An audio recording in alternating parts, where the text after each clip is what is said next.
friendships are overrated and friendships don't exist. I'm telling you this for free. You can build healthy relationships, but friendships don't exist. Because when you call somebody your friend, you are limiting them to live their own life so that they can live a life that pleases you.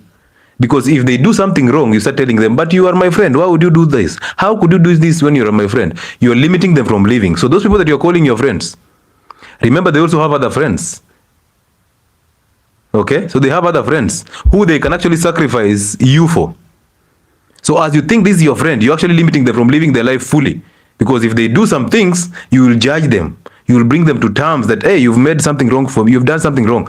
So please, they're either your workmates, your colleagues, or people you know, or people you've built healthy relationships around, okay?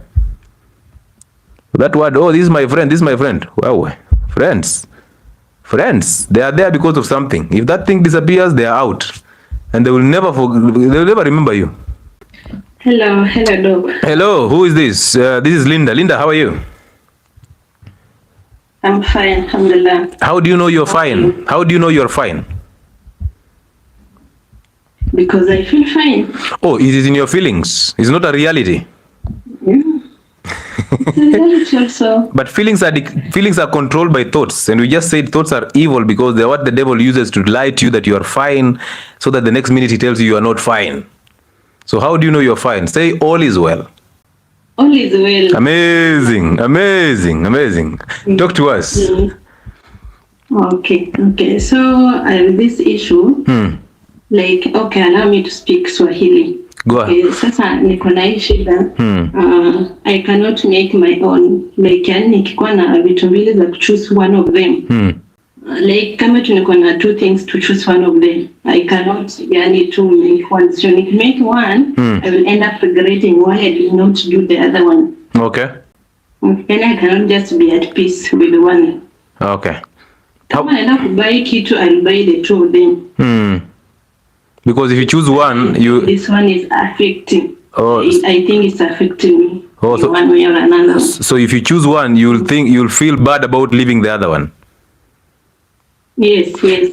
Well, you see, being undecisive or indecisive is actually the nature of evil again. Because you see, whatever spirit that is living in you controls you. It's the one that actually instructs you. So I'll ask you this. Were you raised by both parents?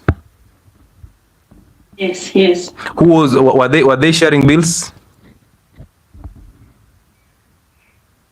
No, my father was the provider. Okay. But after some time, when kazi yake iliisha, mother akakuwa anaanza provide. So there's a time your mother provided? Like after how long? Yes, like until now, like kuanzia my high school until now. She's the provider. Oh, so your mother started providing when you were in high school and your father was just seated there. Your father lost his job when you were in high school? Yes. So he has never done anything to get back to his position as the man?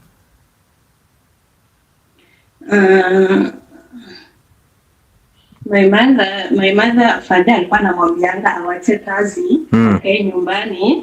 Sasa yeye alikuwa anakataa kuenda, alikuwa anakataa kukaa home, yeye anataka kwenda kufanya kazi. So it ended up father akakuwa like he doesn't care. Okay. After all, my dad provide home and buy kila kitu. Sasa ikakuwa tu hivyo hadi wenye tumepoa kubwa, tumetoka nje tunafanya kazi, we send money home. You send money to your father or your mother? Yes. Mimi nafanya kazi. So do you send your money to your father or your mother? I send to my mother, who provide home, and then my father yake too, because he doesn't buy anything. And how do you know he doesn't buy anything? Because he doesn't, yani madeni wanga ananunua kila kitu. Oh, how do you know? Because the time I've been home, madeni amekuwa anabuy. The time I've been home. I've been out for almost. What if 4 years? What if your father gives your mother money to buy those things? How do you know it's not your father who is giving her money to buy those things? They're not together, first of all. They're not together? Yani wanaishi tu pamoja juu ya kuishi, but they don't talk. Oh, so they stay together but they don't talk? No. When did this start?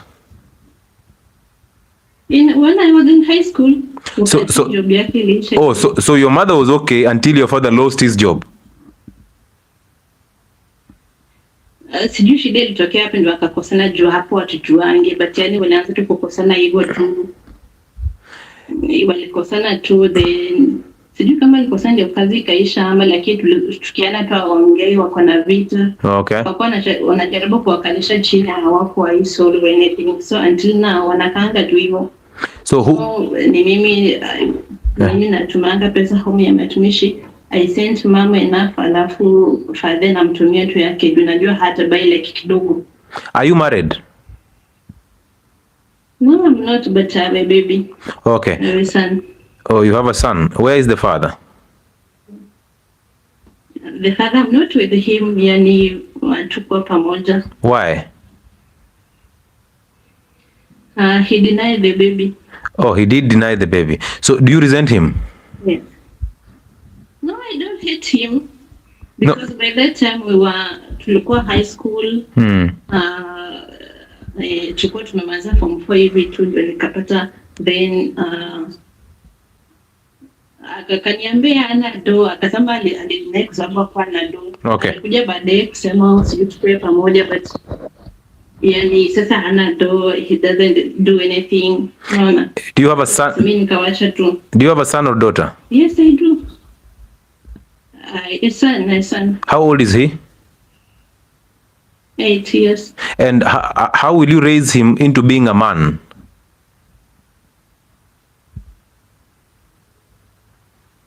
Now you wonder. Amazing. Now listen, for you to get the revelations of how to raise your child or your son in a good way and a God-fearing way, I need you to do this. Have you ever forgiven your mother?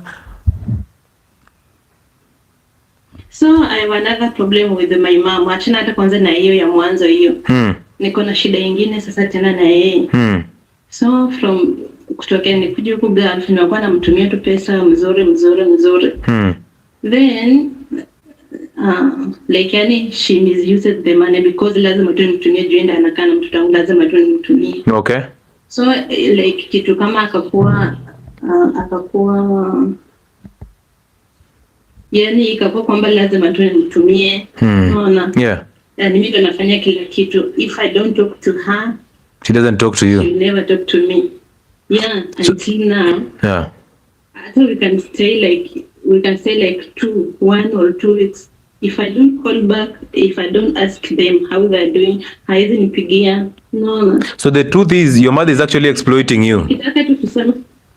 Yani nikitaka tu hata kuongea sasa hivi mtoto wangu amefunga shule, nilikuwa nampeleka boarding to home kuko very toxic. Yeah. So wamefunga shule tu, yani at least niongee tu. Kwa sasa nilimtumia do ya kwenda kuchukua mtoto, nikamwongezea extra paka na yake. Sasa tu nikasema acha niongee na mtoto ndiye amefunga shule. Aliambia tu ana credit. Well. And you sent her money? I felt bad. Yeah, I sent her money. So your mother is actually exploiting you. That's the real thing. She's so evil that she's exploiting you. And now you've left her raise your son. Sons cannot be raised by mothers. It's hard for you to raise a son into being a man. It's hard for your mother to raise that son into being a man. That means that son has to find a father figure, either his father or your uncle. And if you want that son to be right, he has to be raised by uncles from the father's side, because uncles from the mother's side are so good. They will pamper him. He'll get destroyed. But this is what you do. You start from somewhere. First things first, call your mother and tell her, whatever is happening and whatever happened between you and my father has made me resent you for no good reason. I apologize. Once you say that, do not allow her to respond, or if you allow her to respond, do not take in what she's saying, because she'll pull that emotional move. She'll start telling you, oh, you've seen how I raised you all through. I was paying your school fees. You saw how your dad did not do this. How your dad was this person or that. Do not listen to that nonsense, because that's an emotional move. The devil is trying to control her. So simply call her and tell her, hey, mom, I have seen it all and I'm tired of resenting you. I apologize. Once you do that, give her 10 seconds. If she responds, well done. If she doesn't, hang up the call. Call your biological father. Do you have a relationship with him? Yeah, very good, very. Kwanza ananipigianga like after nisipompigia tu after 2 days ameshanitumia please call ama ananiflash nampigie. Good. Every other time mtu ananipigia. Good. So call your father. No, don't worry. Blessings don't come from that side. They come from the father's side. So what you need to do is, now that you have a good relationship with your father, call him and tell him, hey, Dad, I would like to know what happened between you and my mom. Ask him that. Let him respond because... You see, nikikuwa vacation home, nikikuwa vacation home, madhea tuna shida na yeye, nikamwambia unajua tuwezi, yani amweze kwa mnakaa video, niko na my little sister almost 15 years, 15 years. Yeah. Nikamwambia sasa si tuwezi kwa tunakaa hivi video na watoto wadogo, sasa mnagombana mbele ya watoto, unaona? Sasa watoto wanakaaje? Akamwambia mimi sina shida. Baba yako ndiye akona shida. Exactly. Ndio anajua mimi namganga naye kabisa. Sasa nikijaribu kuongea na father najaribu kuleta story juu tu nataka kuambia kwani kitu gani ilifanyika hapa. Yani he literally runs away. Good. I don't know what. Because he knows that woman was an evil woman and it's his fault because he chose who he was. So what you do is forgive your mother, move forward, face your father, call your father and tell him, hey Dad, I'm tired of resenting you. I know you were there, you wanted to be there to protect me from the emotions that were coming from my mother, but you did not do that. So I actually forgive you because you see, it was his role to provide and then protect you from one, emotions that were coming from your mother, and two, external aggressors. He was not there for the two. And it was at your very, very delicate stage when you're just getting into your teenage in high school. So he should have been there to teach you how to be a woman and how to behave before a man. And that's how you ended up being a single mother, because you resented your mother and that the break that happened between them and your father, and you ended up attracting a man who cannot actually provide for you. He made you pregnant, he made you a woman, which is okay. But now you need to forgive your mother and then forgive your father. Once you do that, God will take that burden off you. And now he will reveal things to you on how to raise your son. If you want to send money to your mother to raise your son, no problem. But when you come back here, you will know how to raise that son into being a man. You will find people to attach to. You will find people to attach this son to, so that these people can actually make sure that your son grows from being a boy to being a man. And that's how you will make sure that this son does not suffer in life. And then as he grows, teach him forgiveness so that you can actually release his identity. Do not mold him into your own image. Okay, just watch. He's 8 years. He has the capability of using common sense. Simply guide him so that he does not hurt himself and he does not get in trouble. But do not impose your identity on him, because he will become just like you. But start from somewhere, forgiving your mother and forgiving your father. Okay? And once nikitaka kuongea na anything, yani anakuanga mtu wa hasira haraka. Like, nikikuwa vacation home, there was an issue. I had bought a farm. Nilikuwa nimenunua tu kashamba mahali, so nilifika home nikamwambia father nimpe pesa ya kufence hiyo shamba. Yeah. So my mother got angry. Akaniambia sijui ni kwa nini unapea baba yako pesa, ulipea pesa. So nikamwambia hii pesa nimempe. So by that time sikuwa na domini kwa sababu nilikuwa nimeshafanya renovation nyumba. Yeah. Our home. Nilikuwa nafanya renovation. I didn't have a lot of money ya kuwapea pesa mingi. So nikapea father do, nikamwambia hii ni ya kufence that farm. Yeah. Manda akakasirika sana, akaniambia kama unataka kupatia baba yako pesa nitatoka kwa nyumba, nitawaachia nyumba. Actually akaniambia after some time akamjua anapanga mtu muombezi. Oh my God. Akaniambia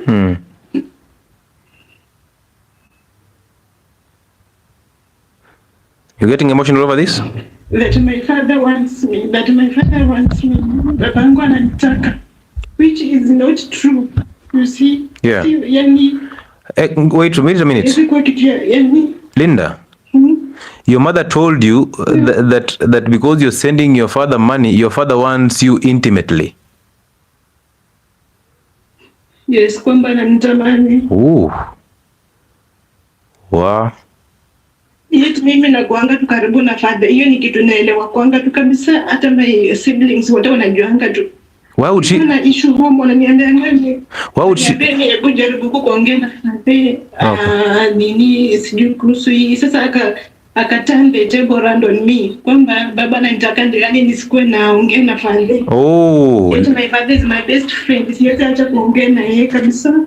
Ladies and gentlemen, please. Baada kiona naongea na yeye akasirika. Mbona naongea na father sana? Mbona naongea na yeye sana? So she thinks that you and your father are being involved intimately. So he thinks your father is interested in you sexually. Yeah. Ooh. Ladies and gentlemen, you can't make this tongue fix this. Yeah, Linda, just soak it, relax into it as we move. Do not cry over it. Your mother is so evil. Like, how would you even think that a father is interested in a daughter sexually? Ladies and gentlemen, you can't make these things up. You can't make these things up. Imagine that. Like, mothers are so evil. Mothers. And when I tell you these things, guys, you think I'm lying. Mothers are sometimes so evil. Some mothers out here are, not all, but some mothers out here are so evil to an extent that they can think that the father is having intimate relationships with their daughters. Imagine that. How evil can you be to think that? So that's why I told you, most women see their husbands in their children, and they start hating these children because they think the attention that they were supposed to get is actually going to these children. So they hate these children, and they end up remolding these children into their own images. Imagine now, this mother became the provider. When she became the provider, this lady innocently did not understand what was going on, and now this girl has become so much of a provider, just like the mother. And that's the reason why she found a reason to go out to actually make sure she can actually provide for this family and the child. Why? Because she ended up attracting a weaker male who made her pregnant without having to take responsibility. So you attract who you are. So from within her, she had this false identity from the mother that hated the father. So the mother hated the father through her and made the child hate the father with her own hatred, and then turn the child against the father. And when she did that, she's totally making the child hate the fathers. And this lady is suffering. She doesn't like crying. The reason why she's breaking down is because she feels that void of her father inside her. And because the father is present, now the mother is trying to destroy that relationship by actually demonizing this and telling her that your father wants you sexually. Imagine that. So Linda, I want you to call your mother, and this time just go straight to the point. Tell your mother, hey, mom, all the things that you've said have made me resent you so badly. And I am tired of resenting you because you're my mother. I want you to forgive me for resenting you. Just tell her that. Once you say those words, now regardless of what your mother says, do not take it in. Because if you say those words expecting something from her, she will tell you things that will break you down even further. You just tell her those words and know that she might end up overreacting. She's a woman and it's not her fault. It is the spirit that is living inside her that was actually controlling her to say what she says. She doesn't like even saying it. But the spirit that is living inside her is the one that is spirit of anger and evil that is dictating what she's doing and what she's saying. So what you need to do is, in your head, become so aware of yourself. Become self-aware. Once you become self-aware, face her, overcome her by forgiving her. Tell her, I've been resenting you and I want you to forgive me. I apologize. Once you've done that, God will get that anger out of you, that sadness, that emptiness out of you. He will fill you with love. And now call your father and tell your father, hey, dad, there are things that happened between you and mom that actually separated us from you. And I realize these things have made me resent you for no good reason. I apologize. And now because you already have this constant relationship with your father, it will be easier for you to face your father than it will be easier for you to face your mother. Your mother will be a difficult one. So overcome her first and then overcome your father. And then God will see your suffering. He will get rid of that emotion out of you, that anger, that emptiness. And he will fill that void with an identity. And through that identity, God will reveal things to you. So therefore, you will not believe your thoughts. You will constantly doubt your thoughts. You will stick in prayer, and then God will reveal things through your identity, and you will do as God instructs. And that will be perfect peace. Umenielewa? So do that. Gain the confidence and call your mother. The sooner the better. Call her and tell her exactly those words that I've told you. Once you're done, give her 10 seconds to respond, and then hang up. Call your father. Tell him the same things. You will be so relieved. There's a lot that will be gotten out of your chest. And that is what we call perfect peace. You will not expect anything from him. You will not be attached to your children or to your son. You will not be attached to them. You will do what you need to do because it will be the spirit inside you that will be revealing to you what to do to them. So until then, go fix that identity. What if I call her and then it doesn't matter. Listen. Stop living in the future. That is you overthinking. It's the devil who is telling you, don't do that. If you do that, your mother will become angry. Your mother will now will desert the home. It is none of your business. You came alone, you will live alone. You did not even come with your son. You came alone. So stop thinking about the future. Stop overthinking about how they will react to what you will tell them. You go do what you have to do because you're fixing you. And the best way to fix others is by fixing you. So stop worrying about anything else. Right now, worry about getting your own identity. The rest shall align, okay? Yeah. Stop worrying because fear, that doubt that you have inside you, that expectation is actually the nature of the devil. That is the devil telling you through your ears, please don't do it. Your mother will be emotional. Your mother will be very angry. He will chase your child away. All these things are the devil trying to convince you to just stay in that unstable state so that he does not die. Okay, so you have to die from that evil nature so that you resurrect in the light and the spirit of good. So go do it. You will see what will happen to you. Don't worry about tomorrow. Just go and do it. Okay, I'll do so tomorrow. Amazing. And we are proud of you. Thank you so much for coming in with the confidence to share your story. It doesn't end here. It ends when you will have your own identity and when you will have perfect peace. I wish you the best.